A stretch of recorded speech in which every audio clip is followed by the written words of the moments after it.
আমাদের প্রাণের শহর কলকাতা। এই কলকাতায় যেমন রয়েছে সব টাইপের বাজার ঘাট, তেমন রয়েছে হলুদ ট্যাক্সির ভিড়, ট্রাম লাইন এবং প্রচুর ভিড়ভাট্টা মানুষের সংযম।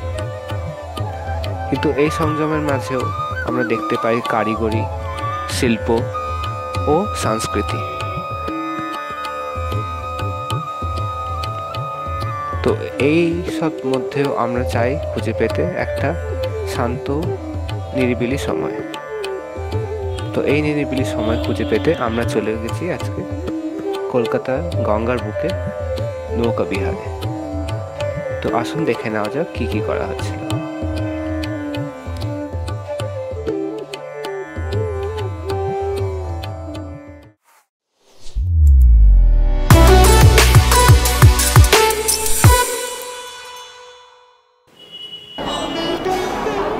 আমরা সকাল 6:40 বর্ধমান হাওড়া সুপার লোকাল ধরে পৌঁছে যাই হাওড়াতে। হাওড়া থেকে আমরা সবাই একসাথে একটা জায়গায় হয়ে দিয়ে আমরা বেরিয়ে পড়ি নৌকা বিহারের উদ্দেশ্যে। হাওড়া থেকে বেরিয়ে আমরা চলে যাই হাওড়া জেটি ঘাটের উদ্দেশ্যে। ট্রাফিক লাইন ক্রস করে আমরা চলে আসি হাওড়া জেটি ঘাটে।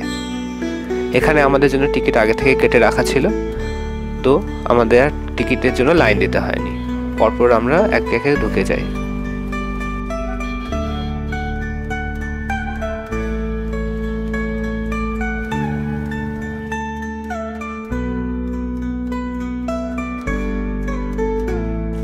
হাওড়া ব্রিজকে বাঁ পাশে ফেলে আমরা এগিয়ে যাই একটা লোকাল লজের ক্ষেত্রে।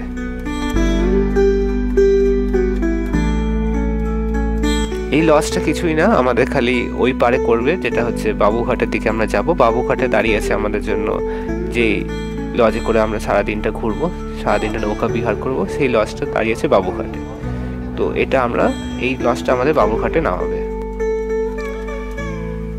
তো যদিও আমরা বসার জায়গা পাইনি, তাও খুব সুন্দরভাবে তাড়াতাড়িতে আমরা পৌঁছে যাই বাবুঘাটে।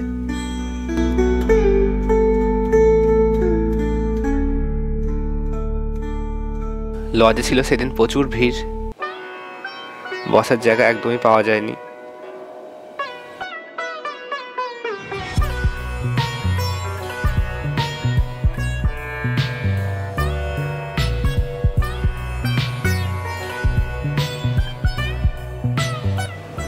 এই আমরা নেমে পড়েছি চাঁদপাল ঘাট, যেটাকে আরেকটা কথায় বলা হয় বাবুঘাট। তো এখানেই দাঁড়িয়ে ছিল আমাদের পরবর্তী লজ। এই লজে সবাই আমরা একে একে করে উঠে যাই। লজ নাম্বার ছিল WB1912। আর লজে উঠেই আমাদের শুরু হয়ে যায় খাবার দাবার। সকালের ব্রেকফাস্টে ছিল লুচি, আলুর দম ও মিষ্টি।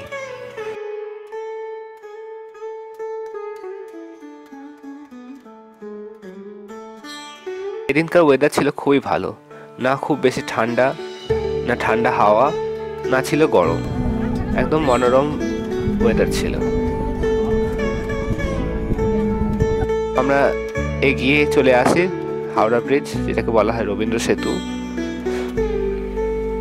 তার কাছে রবীন্দ্র সেতু, যেটা হাওড়া ব্রিজ, আমরা হাওড়া ব্রিজের উপর দিয়ে অনেকবার ক্রস করেছি, কিন্তু নিচে খুব কম লোকই হয়তো ক্রস করেছে।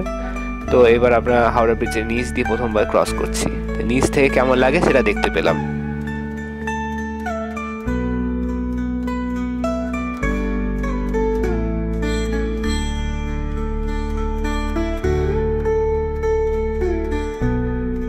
নৌকাতে সবারই খুব মজা হচ্ছিল, সবাই ছবি তুলছে, সেলফি তুলছিল।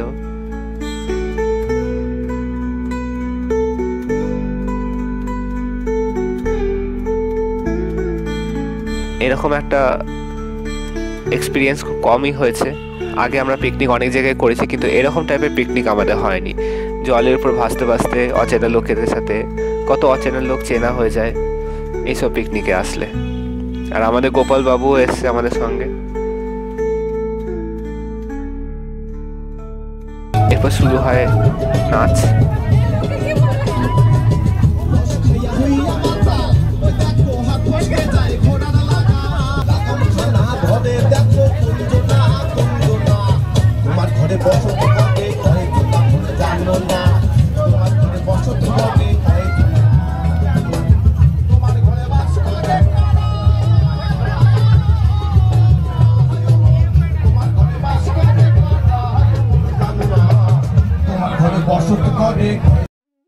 এরপর আমরা ভাসতে ভাসতে চলে আসি বেলুড় মঠের দিকে।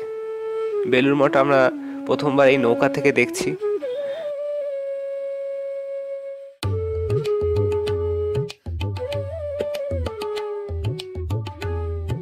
যদিও আমরা বেলুড় মঠ নেমে দেখিনি, তাও বেলুড় মঠে আমরা ভালোই দৃশ্য দেখতে পাচ্ছিলাম আমাদের এই লজ থেকে।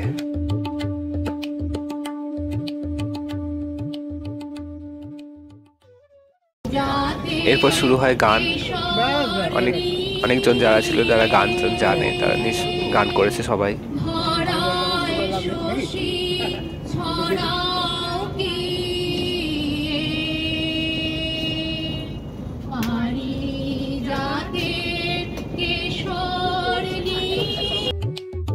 তারপর আরো ভাসতে ভাসতে কলকাতার এক প্রান্ত থেকে এগিয়ে গিয়ে আরেক প্রান্তে যাওয়া।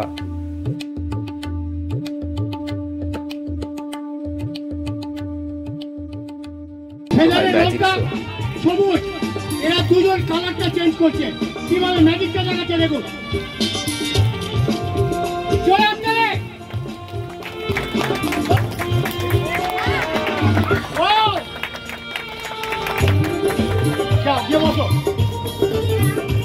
এরকম প্রোগ্রাম সবসময় চলতেই থাকছে, কেউ কিছু না কিছু করছে, কেউ কিছু না কিছু করার সুযোগ পাচ্ছে। তার সঙ্গে ছবি তোলা, গান, গল্প, আড্ডা সব তো লেগেই আছে। আর খাওয়া দাওয়া ভুললেও হবে না, খাওয়া দাওয়া চলছিল।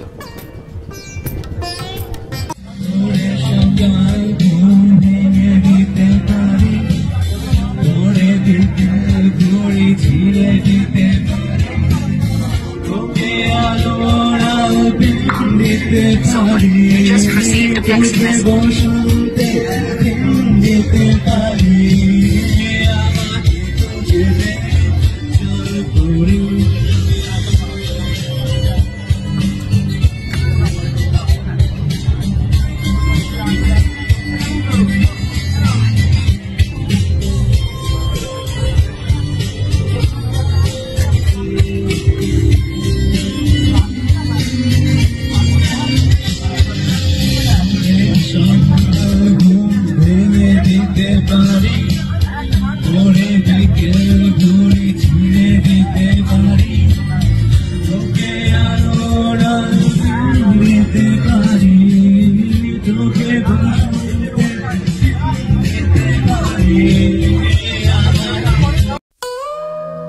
নৌকায় ভাসতে ভাসতে আমরা চলে আসি দ্বিতীয় হুগলি সেতুর নিচে দিয়ে ও তার পাশে বিদ্যাসাগর সেতু, তার নিচ দিয়ে।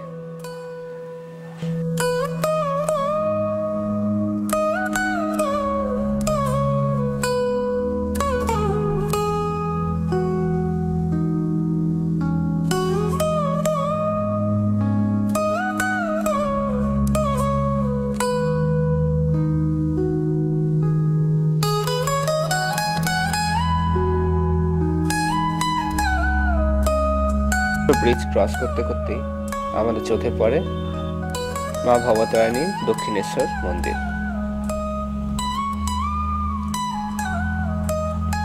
খুব দূর থেকে দেখা যাচ্ছিল দক্ষিণেশ্বর মন্দির। তো এই ছিল আমাদের আজকের ভিডিও। সবাই নিশ্চয়ই এনজয় করেছেন। তো thank you for watching. Subscribe করবেন, লাইক করবেন, আর যদি কিছু বলার থাকে অবশ্যই কমেন্ট করবেন। Thank you.